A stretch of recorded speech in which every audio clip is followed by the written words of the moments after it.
Hello, everyone, and thank you for joining us for today's webinar entitled Building New Nuclear Capacity, Getting the Financing Right. So we have over 300 people online, so to ensure a stable connection and considering the large number of attendees, your video and audio functions have been disabled. You can still actively participate in the discussion by expressing your views, sending us your comments, and asking questions using the Q&A feature. Please note that we may not have enough time to take all the questions online, but we will make sure to treat all of them after the event. So today's discussion is being recorded, and the recordings will be made available online in the near future. So without further ado, it is my pleasure to introduce the recorded remarks from the Director General of the NEA, William D. Magwood IV. Good morning, or good afternoon, or good evening, depending on where you're joining us from. I'm Bill Magwood. I'm Director General of the Nuclear Energy Agency. It's my great pleasure to invite you to this discussion. I'm sorry that I'm not available to be with you in person today, but this is a timely moment to have this discussion. To begin, let me thank my colleagues at the International Atomic Energy Agency and the International Energy Agency for their collaboration in putting this event together. Their recent work in the area of financing for new nuclear has been extremely useful, and we're looking forward to continued engagement with them. As I think many of you have noted, the International Finance Corporation and the IAEA jointly estimate the annual clean energy estimates in emerging and developing economies will need to more than triple as much as 2.8 trillion by the early 2030s. We believe that nuclear energy must play a significant part in this future clean energy mix. NEA's analysis suggests that installed nuclear capacity will need to triple by 2050 in order to meet the IPCC pathways to 1.5 degree scenario. COP28 concluded with an historic milestone where we saw 25 countries signing a declaration to triple nuclear energy by 2050, underscoring the role that nuclear energy must play in the global climate energy security strategies. This, of course, will require significant access to capital investment. Looking forward to just more recently, September 2024, we had 25 countries and over 50 CEOs from industry convene in Paris at the second Roadmaps to New Nuclear Ministerial Conference, hosted by the NEA and co-chaired by the government of Sweden. Finance featured prominently on the agenda, with discussions led by the World Bank, the EIB, EBRD, and a range of private sector financial institutions. These conversations marked a clear shift in the openness of international finance institutions and private banks to the possibility of financing nuclear projects. We also saw this on display at the New York Climate Week, where 14 major financial institutions echoed the tripling pledge and a reflection of increasing alignment across government, industry, and the finance sector. Today's webinar will feature an opportunity to take stock of the progress on this front while offering key insights from recent and forthcoming reports by the NEA, the IEA, and the IAEA. On the part of the NEA, I'll highlight two recent publications. First, which is called Financing, Market Design, and Project Management in New Nuclear Build, and the second, Effective Frameworks and Strategies for Financing New Nuclear Build, present multiple examples of risk-sharing arrangements that have already proven successful or hold promise for projects under consideration. We will hear from some of the leading voices in the financial sector. They will share their insights on how the private sector can de-risk nuclear projects and what steps governments can take to create stable, predictable investment environments. In short, we're not starting from scratch. Thanks to the work of the NEA and others, we now understand much better the different risk dimensions of a new nuclear build project, including policy risk, construction risk, price risk, and operational risk.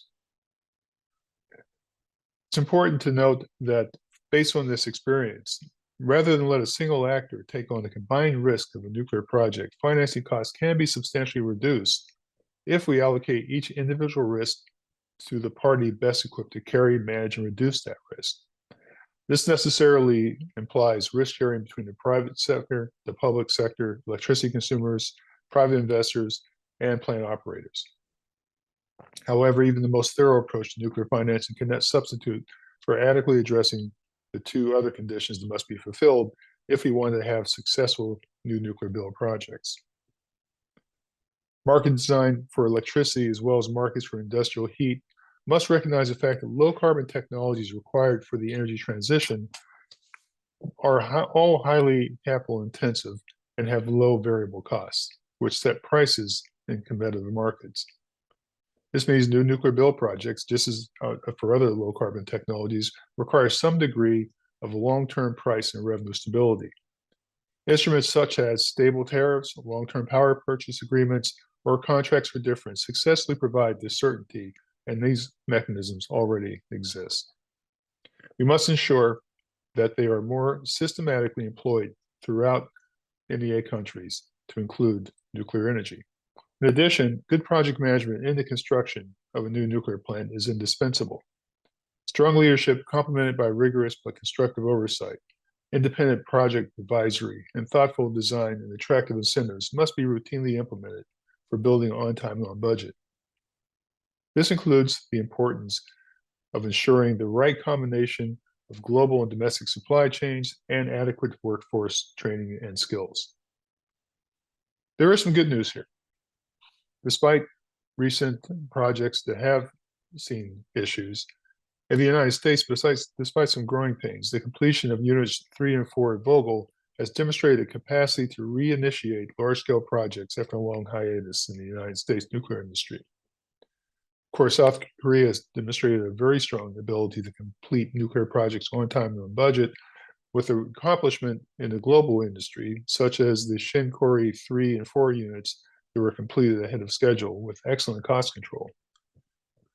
The Baraka nuclear power plant met with resounding success due to its on-time and on-budget delivery, high safety standards, and its significant contribution to UAE's energy security and climate goals as the first nuclear power plant in the Middle East.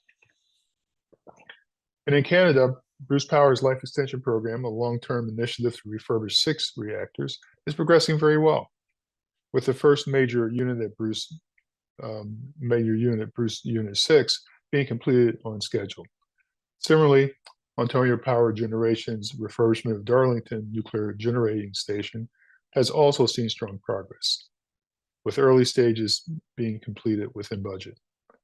All of these projects have contributed to a revitalized supply chain that will benefit from the cascade of new nuclear build announcements that we've seen in the last 2 years. I'll conclude with a final note. Access to clean, reliable energy should not be available only to established economies in the global north. Unlocking access to amounts of capital for clean energy projects at competitive rates remains paramount to achieving the goal in the global south as well. I welcome the World Bank's openness to calls for an open international development finance for nuclear projects internationally. I applaud the pledge by Abu Dhabi Commercial Bank, Ares Management, Bank of America, Barclays, BNP Paribas, Brookfield, Citi, Credit Agricole, CIB, Goldman Sachs, Guggenheim Securities, Morgan Stanley, Rothschilds & Company, Segregated Capital Management, and Societe Generale to expand finance for nuclear energy projects. In closing, I emphasize that this moment is pivotal. In today's discussion, I encourage you to explore concrete, practical solutions for governments and the private sector to enable access to finance in areas such as innovative modeling, improved risk assessment tools, supportive government policies, collaboration among public and private entities, and enhanced public engagement strategies. In closing, if we are to achieve the tripling of nuclear energy capacity by 2050, we must collectively address financing barriers, share best practices, and ensure that nuclear energy is accessible to all regions of the world. Ultimately, success will depend on the ability of governments, project managers, reactor vendors, and constructors to work together to deliver sufficient numbers of nuclear reactors at an attractive cost. Thank you very much for joining today's event I look forward to the valuable insights and dialogue this webinar will generate. Thank you, and we will be working with all of you very soon to solve these very important problems. So moving on, the next agenda item is the topic of financing and managing new nuclear construction. So we'll have insights from 4 recent nuclear financing studies. The first is from Michel Barthélemy, who's Senior Strategic Advisor at the NEA. So Michel, the floor is yours. Thank you very much, Carlo, and no technical difficulties here, just getting started. So thank you very much for the introduction. As mentioned by Dr. General Magwood, we're not starting from scratch when it comes to nuclear financing. Well, one thing that occurred to us at the NEA is that from our member countries and other stakeholders have all heard about contract for difference, power purchase agreement, regulated asset-based model. They sometimes lack the tools to understand the implications, the trade-offs, the pros and cons of different financing frameworks, and to look at those systematically. And that's why this publication by the NEA takes a very practical approach to develop a framework to think about nuclear financing in a systematic manner, which provide the tools for policymakers for comparative analysis and policy recommendations. So this is very much a report led by empirical experiences from recent projects or ongoing projects, primarily in NEA countries. You can see on the slide the projects we have reviewed in a series of case studies that are all part of this publication. One thing we've done, we spent quite a bit of time doing in this publication, was to develop this framework to think about nuclear financing, and in particular to think about nuclear financing by putting front and center the implications when it comes to risk allocation, which is really what underpins a lot of the discussion we're going to have today. So I'm just going to give you an illustrative example. I'm not going to spend my time going through 8 case studies, but essentially to show you what the framework looks like. First, you can see on this slide one example being Olkiluoto 3, a project that has taken place in Finland. And what you can see here is a system diagram that shows 3 main things. First, it shows you where the financing is going to be coming from when it comes to debt or when it comes to equity. In addition to showing where the financing is coming from, we show where the revenues are being derived for this project, in particular when it comes to channeling revenues through electricity market and special customers. And then the third thing we're going to show on this system diagram are going to be the role of different policy measures, the role that policy agents have played to support directly or indirectly the projects. This allows us to systematically map the stakeholders that have played a role in the financing of this particular project, and to then combine this system diagram with a review about the allocation of key project risks. And we do that on this using this approach, which you can think about it as a risk heat map, where for key categories of risks that nuclear new build projects face, political and regulatory risk, construction risk, operational risk, market risk, and decommissioning and waste management, we look about which stakeholders part of the project has been taking some of the risks. So this is quantitative work, but it provides you with a good approach and a systematic view about allocation of key risk for nuclear new build projects. So together, these 8 studies provide the basis for comparative analysis. So I just want to take a couple of minutes to share with you some high-level takeaways from this work.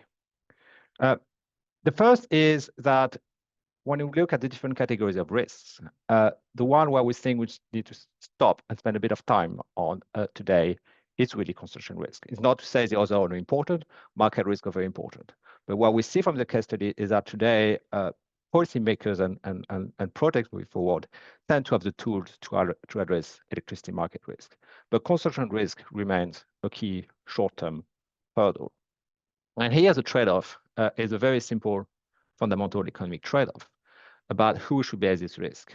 And you need to, and what we see from the case studies is that a lot of the projects struggle at finding the right balance between, on the one hand, the ability to mitigate the risk if before construction, and the other hand, the ability to absorb the risk if they materialize during construction. And different stakeholders have different abilities to play on both sides.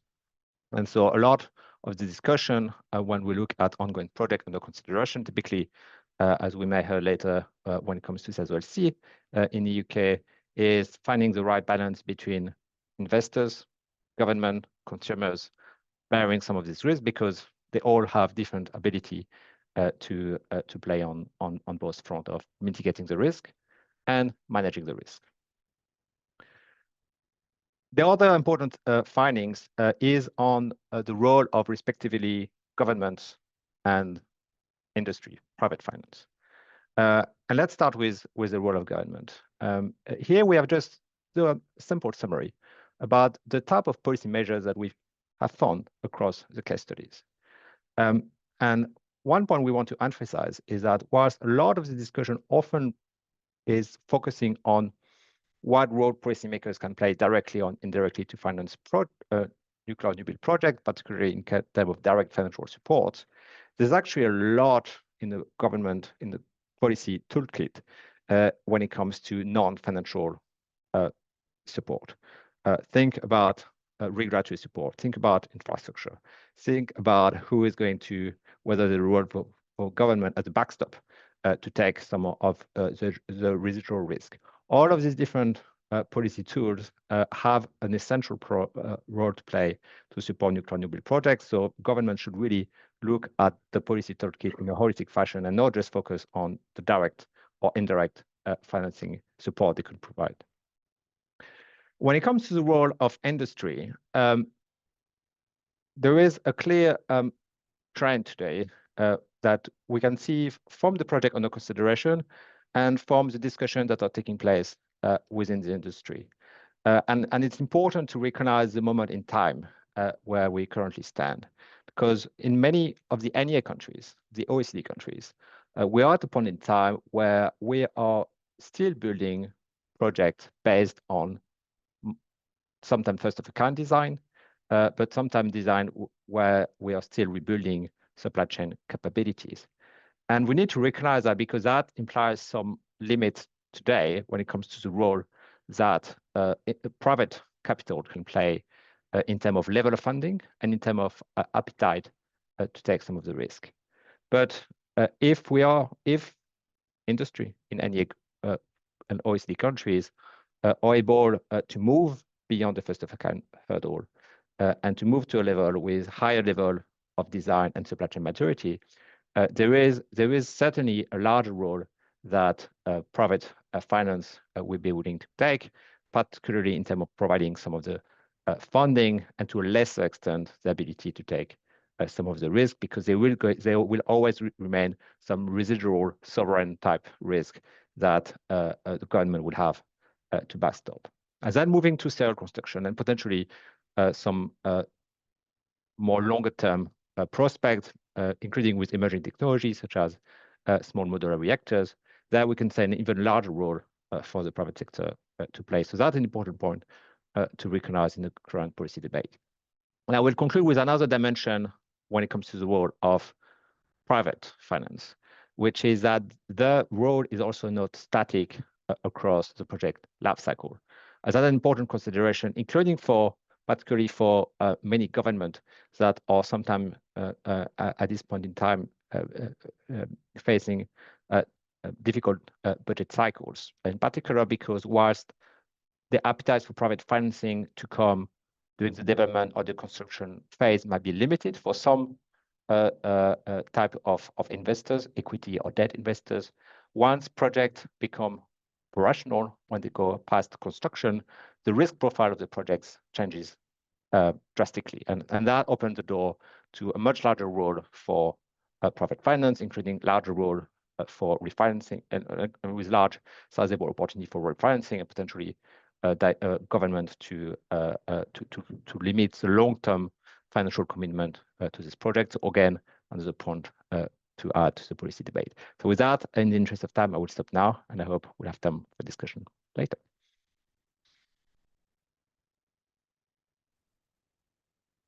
Thank you, Michel. So our next speaker is Jan Horst Kepler, who's Senior Economic Advisor here at the NEA. Over to you, Jan. Thank you, Carlo.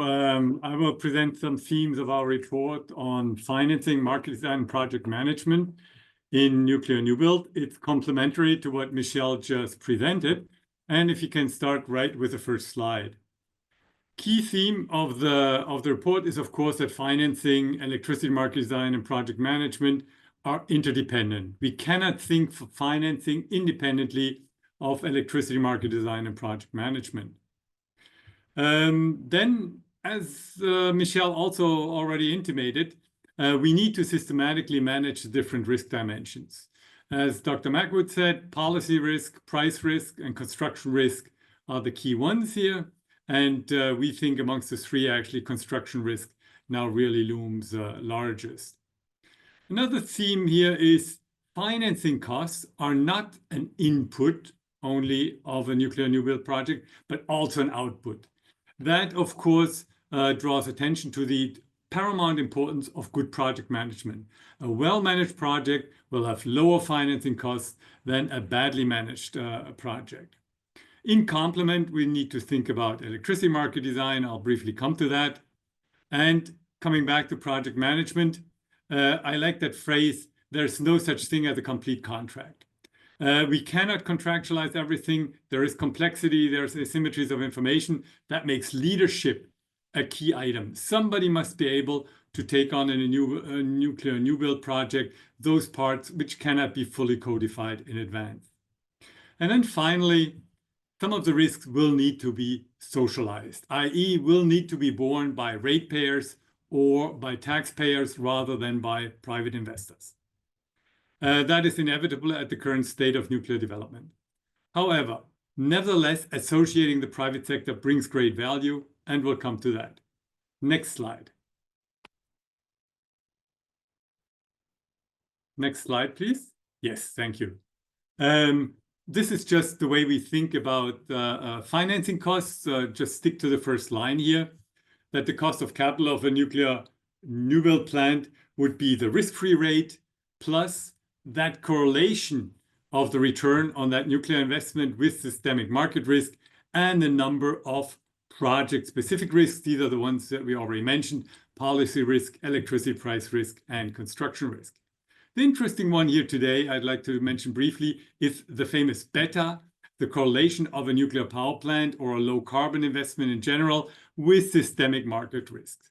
We think that low carbon projects have a very limited correlation actually with systemic market risk and might be even inversely correlated with systemic market risk. And that's briefly discussed in the next slide. You see, if you have a strong carbon constraint, that will have a tendency to actually decrease profitability throughout the economy. Satisfying carbon constraint is costly. At the same time, it might increase the value of existing low carbon investments. So we have this inverse movement of profitability, which is, of course, for a portfolio investor, a very, very attractive quality to have. And this is not only theoretical, there's also increasing empirical evidence that actually there is this inverse movement of the profitability of low carbon investments and of all other investments in an economy under a strong carbon constraint. And that, I think, should be taken into account when we talk about nuclear financing. Let's come to the next point, which is indeed about electricity markets. In the next slide, please. We like markets. Markets are great. However, much of the quality of markets, when we talk about it as economists, is due to this dynamic trial and error, creative destruction. That with a large-scale nuclear power project of $10–20 billion is a tough proposition. It will take a lot of time to sort of wheedle out the the optimal sort of technology and organization structure, many of these projects are too big to fail. And that means we need to provide some price risk, some price risk insurance. We need to sort of offer some long-term arrangements so that these very, very capital-intensive projects can actually go ahead. We have a second problem, that a lot of low-carbon markets today and also in the future have large shares of variable renewables, solar PV and wind. These will require additional low-carbon backup.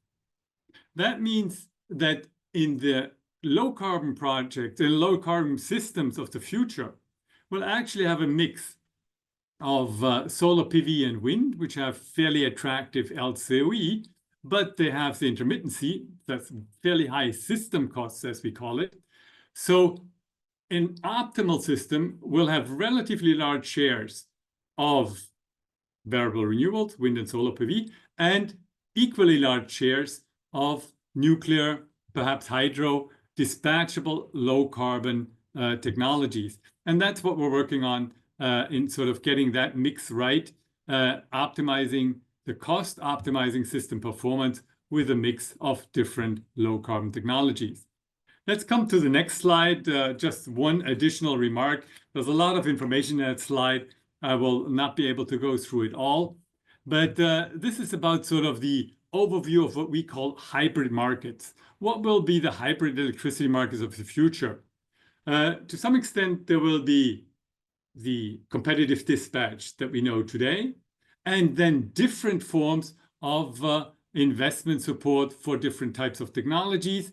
And that investment support will need to be different, will need to be sort of targeted towards the risk characteristics of the different technologies. Nuclear and hydro will need something else than renewables, and renewables will need something else than flexibility providers such as biomass, gas, or storage. Let's come quickly to project management in the next slide. Here we see the link actually in a very sort of succinct way between project management, electricity market design, and financing costs. These two columns of the costs of running a nuclear power plant were calculated for 2004-2011. In the meantime, we had the Energy Act 2005. And you see that costs basically doubled. How can costs double? We had the crisis in between. So why do costs go up so much? Well, changing business models, deverticalization, contractualization, higher cost of capital due to higher price risk, cost of insuring have gone up. So there is this link that we are currently studying. Next slide, please. This is just very briefly why it can be a good idea to actually socialize, spread some of the risks with a nuclear power project. Due to risk aversion, actually, the costs of risk go up with the size. So distributing risks amongst a large number of people, if I may say, parties, ratepayers or taxpayers, can actually reduce the economic cost of that risk. Another time, we'll have more time, I think, to discuss that in a slightly more technical manner. Next slide, then.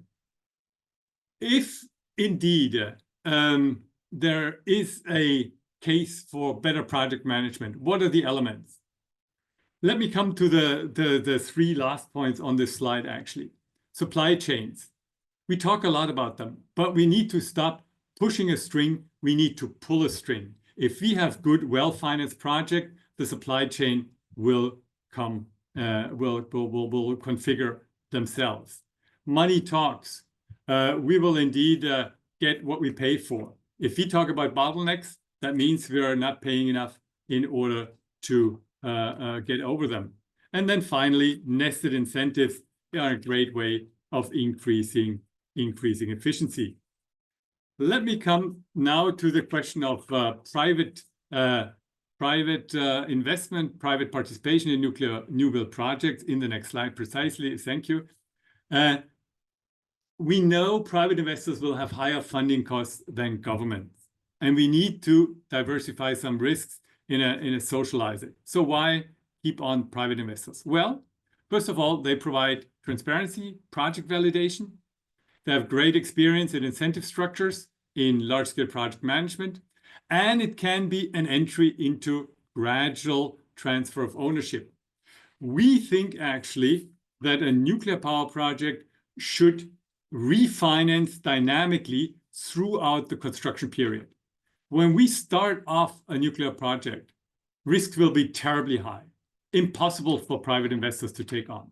However, as we go towards the date of commissioning, they will go down, and the closer we are to the date of commissioning, the more private investors will indeed be able to carry that risk. And we think that at the date of commissioning, that transfer to private investors should be concluded. Operational risk can well be borne by large, well-equipped utilities. Remember, until the date of commissioning, a nuclear power plant is a high-risk project. After the date of commissioning, it's a low-risk project. In conclusion, one final slide, which sort of summarizes some of the issues we've been discussing. I'll not go through all of them, but I would like to highlight the first two. When you engage in a nuclear power project, you got to be serious about the commitment or about the obligation that you feel to ensure security of electricity supply and net carbon objectives. There will be higher costs having better electricity supply and having lower carbon emission. There will be costs. So make sure that both at the government level and at the societal level, you're willing to bear these costs, and then ways will be found. Let me just say in conclusion, thank you very much for listening to us. Thank you very much for the colleagues from IAEA and IAEA for being here. Of course, also the colleagues from Ian Smedley from Barclays and Jim Schaefer from Guggenheim Securities. And with that, I hand it back to Carlo. Thank you very much. Thank you, Jan. So our next speaker is from the IAEA. It's Henri Payer, who is head of the Planning and Economic Studies section. So over to you. Thank you, Carlo. I hope you can hear me well. In my short presentation, I will walk you through some insights from a recent publication, Climate Change, Nuclear Power, Financing Nuclear Energy in a Low Carbon Transitions, which we released last year in October 2024. Next slide, please. But on this second slide, I wanted to share with the participants of this webinar some orders of magnitude in terms of the financing that's needed to address the ramp up that DG Magwood mentioned in his introductory words. Yes, thank you. Thank you. So several speakers have mentioned the tripling pledge, which was initially made at COP28 with 22 countries, and by the time of COP29, 31 countries pledged to work together to triple the world's installed nuclear capacity by 2050. We have our own projections at the IAEA. These are yearly nuclear capacity projections, and in last year's edition, we did not find in the high case a tripling factor, but more a factor of 2.5, but still a very ambitious ramp up of about 950 gigawatts.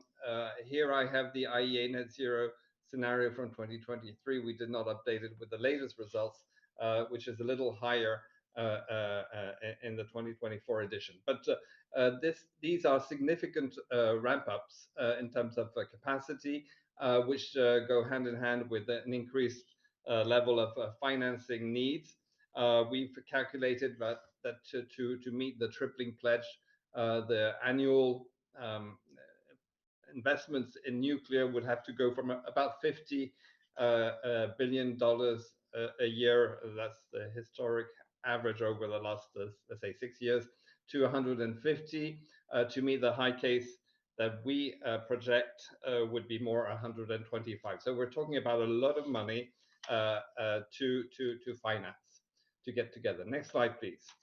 The previous speakers have all highlighted the importance of de-risking these investments. We talked about technology risk, construction risk, or here completion risk, and I agree with Jan Kepler. That's probably the highest. But we also talk about revenue risk linked to electricity market designs. Political risks are also need to be accounted for. So what we found is that all these risks, of course, have to be mitigated, and they exist whether we're talking about large-scale reactors or small modular reactors. There are characteristics of nuclear projects, including lengthy, complex regulatory regimes, the issue of the supply chain, which in many countries, especially in OECD countries, needs to be rebuilt. So, and also in liberalized electricity markets, we've seen significant revenue risk in terms of the price at which electricity from nuclear projects can be sold into the markets. Next slide, please. What we found also in the report is we looked at all the projects that managed to be constructed on time and on budget, and basically they have a number of features, common features. One is the use of standardized reactor technology, the fact that the countries building were committed to a series of reactor projects, so volume, effective interactions with regulators, and whenever there was a breakdown, that also translated into cost overruns. Especially rebuilding or having a robust supply chain and workforce is very important. And for first-of-a-kind projects, and it will be the case also for first-of-a-kind SMRs, the willingness to take on the learning costs. Next slide, please. So traditional financing pathways have involved governments to a large extent through direct investments, loan guarantees, export credits. We've seen also a number of subsidy schemes developed in recent years. But to go to the scaling, the large-scale investments that we're talking about, we need to bring in different actors, more actors. The private sector potentially can bring most of the financing that's needed through private equity, green bonds, offtake contracts. We've seen in recent news big tech companies, data centers, and so on, contracting with the nuclear electricity suppliers. But I don't want to forget the role of multilateral development banks, especially for countries that are embarking in nuclear programs in the developing countries in the global south. Multilateral development banks will play an important role. Right now, they've tended to exclude nuclear in their projects, but there are a number of discussions going on with different stakeholders, and hopefully they will be reconsidering policies towards nuclear investments. Next slide, please. One I would say new feature that we've observed in the last couple of years is the use of sustainable financing, in particular green bonds that were issued. They were issued in jurisdictions that recognize the value of nuclear power as a low carbon technology, as a sustainable technology. So we can cite the EU, where nuclear was included in the taxonomy, but also in Canada and in some other regions of the world. And this has allowed utilities to issue green bonds. A lot of these issues were related to investments for long-term operation, but there are also projects to finance new build with such kinds of mechanisms. At the current level, these are small amounts of financing, but as you can see, the trend is quite promising. So we expect green bonds in the future to continue to play an important role. Next slide, please. I wanted to talk about small modular reactors. why are they important? In our own projections, I mentioned the 950 gigawatts of nuclear installed capacity by 2050. This is the latest IAEA projections. We would have about 150 gigawatts of SMR in that overall capacity, and that would amount to something like 500 reactors, SMRs of 300 megawatt size. So we're talking about a significant ramp up of SMRs. But to be very honest, we're at the beginning of the deployment of SMRs. So there's I would say little realistic assessment of the cost of SMRs going forward. But what we know is that they rely on economies of volume number to reduce overall costs, and the number of the main drivers also to ensure this reduction of cost is the design simplification, modularization, standardization, and harmonization of regulatory regimes. And I wanted to go back to this de-risking of the from the regulatory point of view, and all initiatives that lead to some harmonization of regulatory requirements will go in the right way. So there's an initiative that was launched at the IAEA called the Nuclear Harmonization and Standardization Initiative, which is precisely aimed at facilitating the deployment of small modular reactors. Last slide, please. Next slide. This was also mentioned by several speakers, but the private sector has signaled interest in nuclear. This was a call that was made last year in September at the New York Climate Week, on the margins of the New York Climate Week. Going back to this ramp up, this tripling or scaling by 2.5 of nuclear capacity by 2050, there are two drivers for that. One is energy security, the other is climate change. And we've seen in the recent weeks that maybe climate change might not be considered an important driver going forward. We've seen a number of banks leaving initiatives such as Net Zero Bank Alliance and so on. So there's a question mark for me as to whether the private sector will continue to support nuclear in terms of its contribution to decarbonization of our energy sectors. So with this, I'd like to finish and leave time for the last speaker. And thank you for listening to me. Thank you very much, Henri. So yes, we'll move on to the last speaker of this first section. This is going to be Ryo Yamazaki. He's Special Advisor at the Energy Investment Unit in the Office of the Chief Energy Economist at the IEA. Over to you. Thank you. Can you see my screen? Yes. Okay. So greeting to all participants. My name is Ryo Yamazaki. I am a special advisor at the IEA and one of the lead authors of our recent report, The Path to a New Era for Nuclear Energy. So following our 2019 and 2022 reports that explore the nuclear energy's potential role in future system, this latest report outlined paths to a new nuclear era addressing energy security and climate changes. So let me begin by providing some key message on our report. Nuclear energy is, of course, well-established technologies and is a secure and clean energy source for many countries. While it has faced several challenges in recent years, now we see multiple signs of a new era for nuclear energy. Back in 1997, nuclear energy was at its peak in advanced economies, including EU, Japan, and the US. In Europe and Japan, it supplies over 30% of electricity needs, and in the US, it made up nearly 20% of the power supply.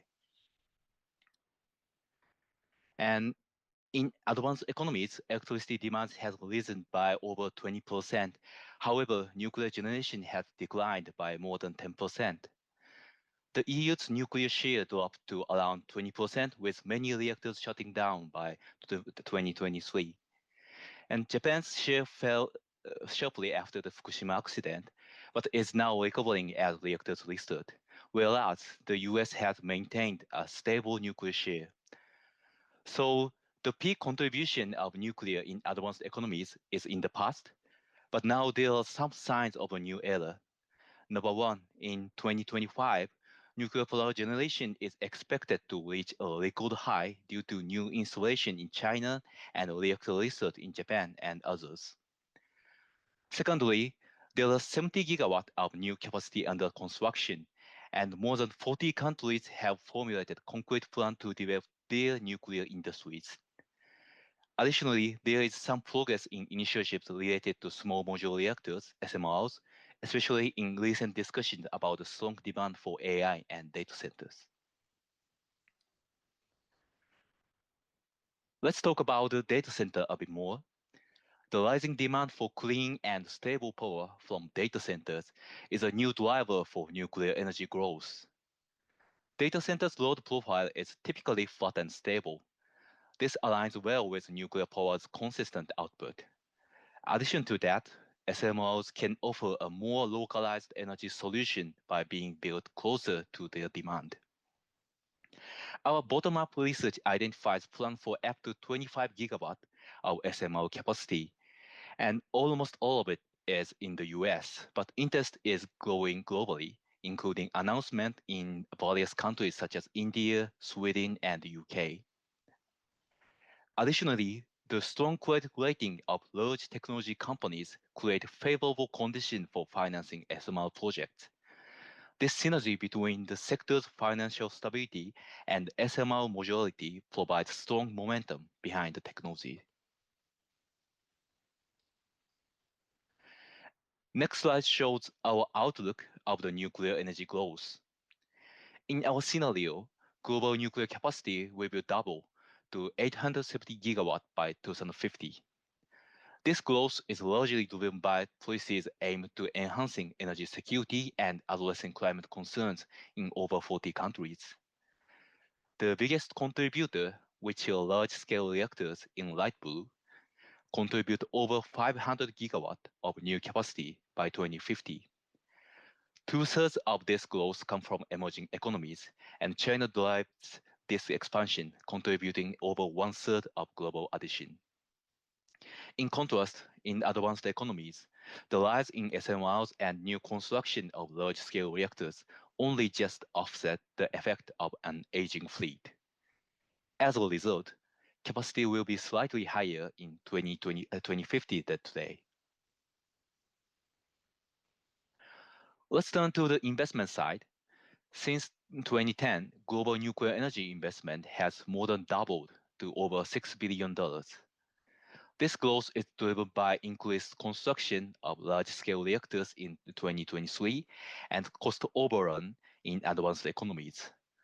Significant investment has also gone toward lifetime extension in the US, France, and Japan. In our scenario, global investment in nuclear energy would double from 2023 to 120 billion by 2030.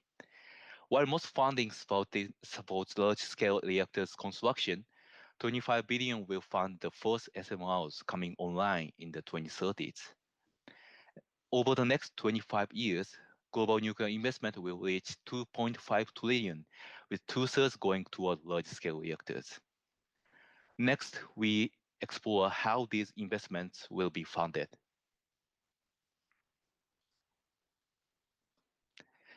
This page shows the source of investment, in other words, where these investments would come from.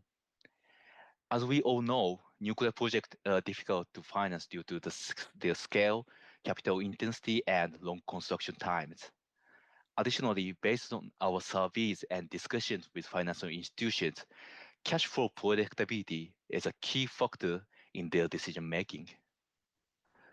This has meant heavy involvement from governments and a major role for state-owned enterprises, SOEs.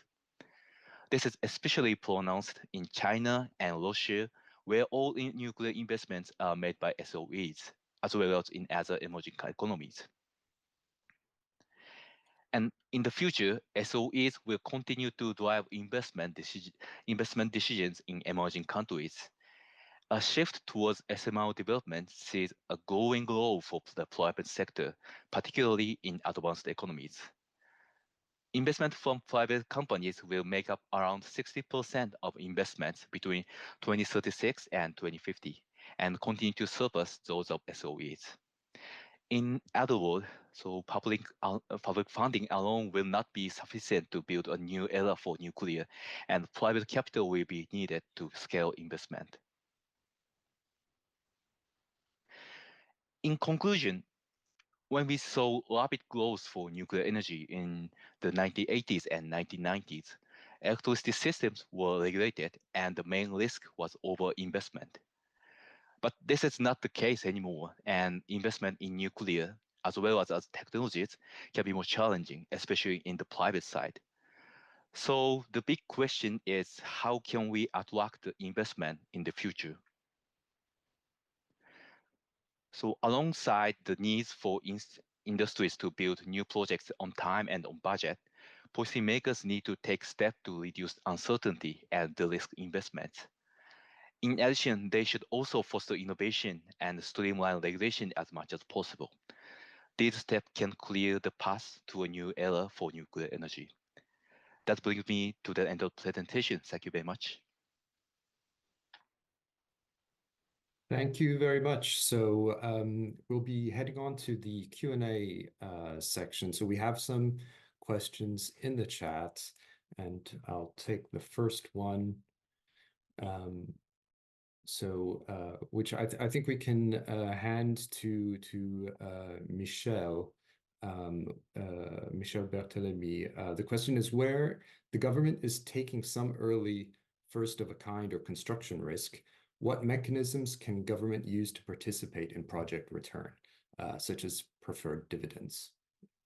I might try to answer this question in a roundabout way, and I might ask if some of my colleagues want to add in. But the question is, what objectives are the government following when they seek to invest in a nuclear new build project?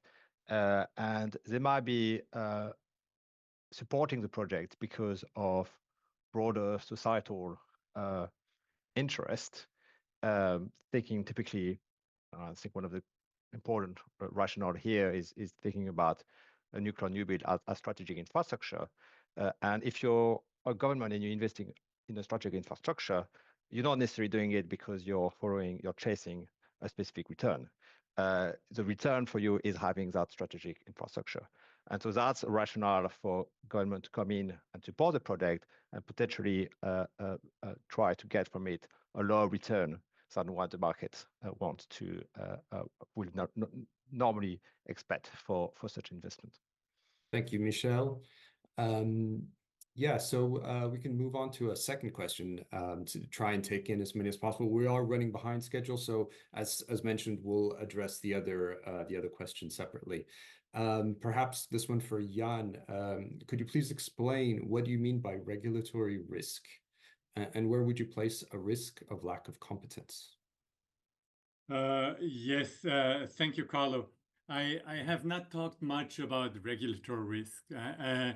We think that regulatory risk, at least in the great majority of NEA countries, is well handled, is well managed, and I don't think that it's regulatory uncertainty that stands in way of massive nuclear investment. But maybe Michel has a reflection on that. Not at this point in time, maybe in the interest of time. Okay. We keep it to one answer. Okay, thank you very much. Yeah, we have to move along. So we'll move on to the next part of this webinar. So we'll be listening to the practitioners. So the question is how to finance nuclear energy. Our next speaker is Ian Smedley, who's a global chairman of banking at Barclays. Great. So we are continuing our work at the moment advising the UK government on bringing private investment into the equity of Sizewell C, the new nuclear project in the UK, working towards a final investment decision in the spring.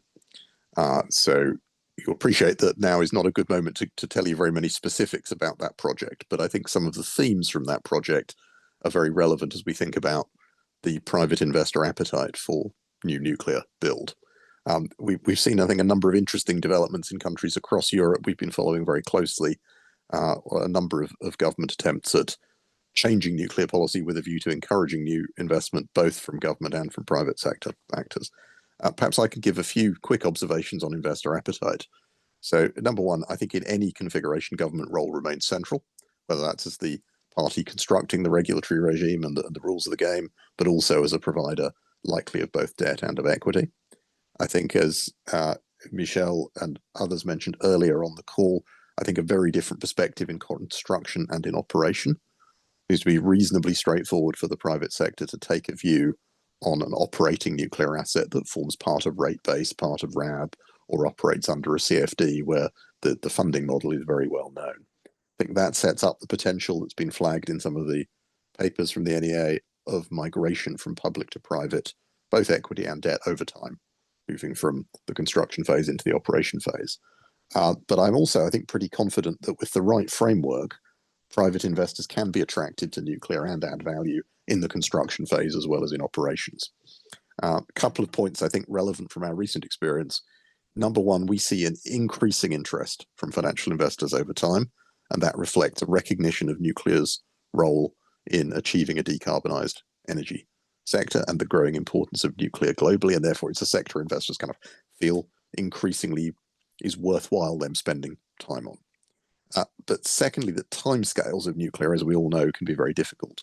And to really attract investor focus, you need an investable proposition, meaning something near enough to a project being done for it to work. Talking in a generic sense, but I think that the Sizewell structure in the UK addresses these issues well. Structure needs to address a lot of key issues. So firstly, your funding model for the asset over time also needs to be robust. I mean, there's what in sort of regulatory economics is the jargon of time inconsistency is particularly acute for nuclear. You're asking investors to pay essentially everything up front and then be very reliant over a very long term on the income model that is there. So absolute confidence in the funding model, how the plant gets paid for over time, essential. You've got to address scale and have a structure where multiple investors can come into an individual project. You've got to address income during construction. I think this is an issue for almost all investors, certainly on the debt side, and almost all investors on the equity side. They just can't wait for a classic sort of nuclear construction period to start generating income on their investment. So the Sizewell model of RAB, where you get paid a dividend as the project is built, is one way to address that. There are others. Risk sharing is key. I think you have to have risk sharing which incentivizes the right behavior from the private investors around construction cost and timing risks, but it's also very clear that the private investors can't bear all of those risks without a degree of risk sharing or support. And having a backstop for the classic high impact, low probability risks, which are probably better held by government, and many of them are very policy related, is also essential to getting the private investment in. I'd agree with the earlier presentation from Dan Horst on the different approaches to technologies at different stages. We have been involved in looking at things on SMRs. We advised shares coming into the Rolls-Royce SMR technology venture, but I think fundamentally important to recognize SMRs today are still an important technology play rather than a sort of project development play of the kind that you could argue a conventional nuclear plant now is. I think the other interesting phenomenon, people mentioned the large energy users. I think we see a lot of focus on this, particularly from the big sort of data players. It's not an entirely new phenomenon. You have had heavy industrial users come into the funding of power plants, including nuclear before. And particularly notable is the Finnish Mankala model, the sort of partnership model, giving equity investors access to pro rata stakes of the output. Again, the fundamental challenges here, I think, are similar to the financial investors. Namely, you've got to address the scale, you've got to address some income during construction. But fundamentally, the challenge with these heavy energy users is they need the power today rather than in the classic sort of nuclear build timeframes. So having said all of that, I think just to conclude, I think as things stand today, I'd feel more optimistic than I would have been a couple of years ago that with the right structure, the very fundamental challenges in nuclear investment can be overcome, and the structures can be put in place that will attract leading global infrastructure investors at a relatively attractive cost of capital. Thank you so much for that insight. So our final speaker is James Schaefer, Senior Managing Director at Guggenheim Securities Investment Banking. So I will hand it over to you. Thank you. Thank you, Carlo. Thanks, everybody. Michelle, I believe you have my slides, so I'm going to ask along the way that we move efficiently through these. Let's just go to the first page. So my team and I have been involved in a lot of the second gen and new nuclear financings over the last 20 years. We've publicly raised money for 3 companies. That's X Energy, Oklo, and NuScale. There's others that we've also been raising money for. These are OEMs. These are new technologies. And we believe that in the next several years, you'll see construction of some of these 3rd gen plus and 4th gen SMR and microreactor designs. We believe that at least a half dozen of these plants will be built in North America in the next 5 years. And I'd also note that Ontario Power has broken ground on a BWRX 300, 3rd gen plus set of units at the Darlington site in Ontario. There's a number of US companies that are coalescing around a couple of 3rd gen plus designs, SMR designs, and also to Ian's point, the established, in this case, AP1000 design, Westinghouse design, is of great interest to electric entities in North America. And I am primarily focused on the market in North America, although we do operate and advise in Europe as well. So if we can move on to the next slide, Michelle. The demand for new nuclear is, we think, is enormous in building. We believe that this technology represents the only clean baseload pathway available to us. Respectfully, solar, wind, and batteries, while we need a lot more of that technology suite, it's very established, obviously. It's not baseload power. We also, as a franchise, believe strongly in carbon capture and sequestration. We love geothermal. We love hydrogen, but to us, those are more niche plays in the suite of technologies available to us to address a baseload power need that's enormous and growing. Can you move to the next slide? And this slide gets to that point. Basically, we see demand globally something like 3 to 5 times higher for electrons than what we've experienced in the last several decades. Please move on to the next slide. The amount of infrastructure build is enormous. We're talking about in North America, in the US alone, something like 4 times the number of gigawatts required than what's been added over the last 15 years. Please move on to the next slide. The market reaction to the demand for new nuclear is across the public landscape. It's palpable. You can see the share price performance of the entities that are largely focused on nuclear. Those are established entities like BWXT, IPPs like Vistra and Constellation, and then a couple of the OEMs like Oklo and NuScale. You can say that for the OEMs, for the younger companies that look, this is, they're sort of meme stocks, and where is the discounted cash flow in the analysis for the valuation of these companies? To us, option value is enormous, and that's what the market is signaling around some of these early stage designs. And we think that the private market is also showing up to invest in these technologies. I'll get to that in a moment. Next slide, please.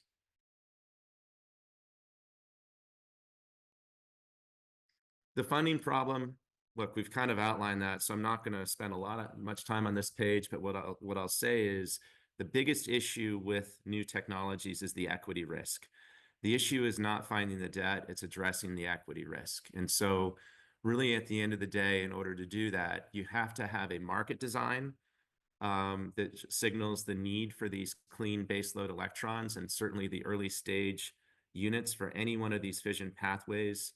The market price signal needs to be very much, so higher than what it's been recently, and also long lasting.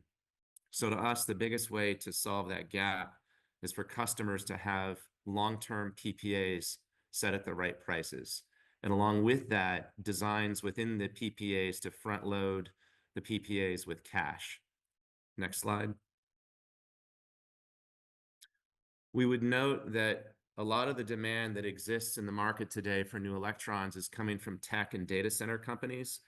Here we're making the simple point that if you look at the combined market caps of all of the electric utilities in North America, any one of these tech companies has market caps that are 2 to 3 times higher than the entire market cap for this space. So if at the end of the day, it's the tech and the data center companies that are creating a lot of the demand, they also need to step into this scene and help pull forward these technology suites. Next slide. We believe in collaboration. I agree with Ian that more government involvement is necessary. Faster licensing processes would be helpful. We think the NRC in the US has made a tremendous amount of progress in addressing the timeframe and cost concerns that the OEMs have had about that pathway. State and local siting, regional siting limitations need to be addressed. Also the funding gap, to the extent that there's grant money available from governments, that helps address the equity risk point that I mentioned previously. You also have cost overrun insurance that governments could provide. We believe strongly in utilities teaming up and sharing the risk. We've encouraged a number of our clients to work together in building first-of-a-kind units. We've encouraged them to team up around building 4 or 5 units. Let's just look at a GE pathway as an example. If you're talking about the SMR BWRX 300 pathway, we believe in groups of utilities building 4 or 5 plants together. We also think that the tech companies, if you look at the right-hand side of this page, that they should be weighing in and they should be teaming up as well and not, just taking on one PPA, one company. It could be multiple companies with layered PPAs. So we think there's a collaborative approach that addresses the equity risk. We believe that there's multiple fission pathways in the end that will be deployed in North America and Europe and around the world. I also believe that this industry needs to be an oligopolistic industry quickly. We can't have 50, 60 different fission companies. In the end, there will need to be 3 to 5 winners. And the sooner we arrive at the winners, the faster this industry can develop. Next slide. I'm going to actually end this here. There's a bunch of information towards the end of this deck that I think is pretty self-explanatory. This is more for folks' edification. I'll just stop now, and I'm happy to answer any questions. Thanks. Thank you so much for that. Yeah, we'll move right into the Q&A. So since we're running a little over time, we'll just have the one question, and maybe we can pose the one question to both of you. The question is, do you think that the finance community has a good enough understanding of SMRs? Is there a knowledge gap that should be addressed in the near term? James, do you want to start, and then we can take Ian's? Yeah, Ian, if you don't mind, I'm happy to start. Please weigh in. I agree with Ian. I think Ian was kind of saying it earlier, that people understand the established pathways, and I'll pick on the AP1000. I think if Southern Company had carried on building Vogtle units, that the cost per megawatt of construction would have come down dramatically. And then we would have witnessed, perhaps a renaissance around that pathway. I think on the SMR side, there is a lot of education that has happened, that continues to happen. Certainly having Oklo and NuScale public means that folks are really digging in around those stories and trying to understand the commercialization pathways for both. There's a number of exceptional SMR and microreactor companies in North America and Europe. And we believe that a lot of private investors are investigating those pathways and starting to understand how significant those entities could be. I'd use X-Energy as an example. X-Energy's had tremendous support from the private markets, including certain tech companies like Meta, and then certain strategic entities that have invested in that name. So we see progress happening in both the public and private markets around educating folks. Ian? Yeah, look, I very much agree with that. I think it's the nature of the investment that today, it's a project for investors willing to take quite high levels of technology risk with potentially enormous payoffs. It will take time for that to move into being a market which is sort of investable project by project at low cost of capital. There's a few years worth of getting those developments on the ground, as Jim says, to get that to happen. I just also want to add that there's some young companies that have great fission pathways, and then you also have the mature entities. You have GEV, you have Westinghouse, you also have BWXT, which builds the U.S. naval nuclear reactors. BWXT is pulling forward their microreactor design right now. You also have Holtec, which is an established player around the world, and Holtec has its own SMR design. So those established entities, those incumbents, might have an advantage to the extent that they can leverage their access to capital and accelerate their designs. That said, the young entities, those that are able to gain access to the public markets and raise significant equity, or even the private entities like X-Energy that are able to raise significant capital and then jump ahead in terms of their development, those are the winners. The folks who gain access to equity capital first have a big advantage here. That also means education. That means they're out driving their stories and convincing folks that their fission pathways make sense and are commercializable. Well, thank you so much to both of you. That was a very insightful exchange. So we'll move on with the closing remarks. Then we'll have Jan Horst Kepler again, our senior economic advisor here at the NEA. Thank you very much, Carlo. I'll be very, very brief. I will say, though, that I'm very encouraged by this exchange. There's a lot of very good thinking out there. There's a very high responsiveness from the financial sector, very interesting remarks. And that is sort of my first observation, that there is momentum and the momentum is ongoing. The second observation is risk sharing remains key. Risk sharing is key between the private and the public sector. The question of the backstop that was mentioned is an important one. Which form can it take in order to ensure precisely against those low probability, high impact events, which of course plays directly then into the question mentioned by Jim Schaefer, the problem of getting equity investors into nuclear, and their collaborative approaches might be the way forward. And I think with all my colleagues from the international organization, Michel, Henri, Rio, I think this is one area where we might continue to research also in the future, how to be even more precise about which form that risk sharing might take on in order to sort of get through this tricky equity investment next to the debt investments. With that, I will already finish thanking again all the speakers, the organizers. Was very, very good webinar. Thank you very much, Fred. And we'll hand for the final conclusion back to Carlo, our MC. Thank you so much. And yeah, thank you once again to all the panelists and the audience. We appreciate the participation. So as a reminder, today's event has been recorded. It will be available on the NEA website soon. You can also follow the NEA on LinkedIn and X and other social platforms to keep in touch with us and to receive updates on programs and other events such as this one. So thank you so much and have a good day. Bye-bye.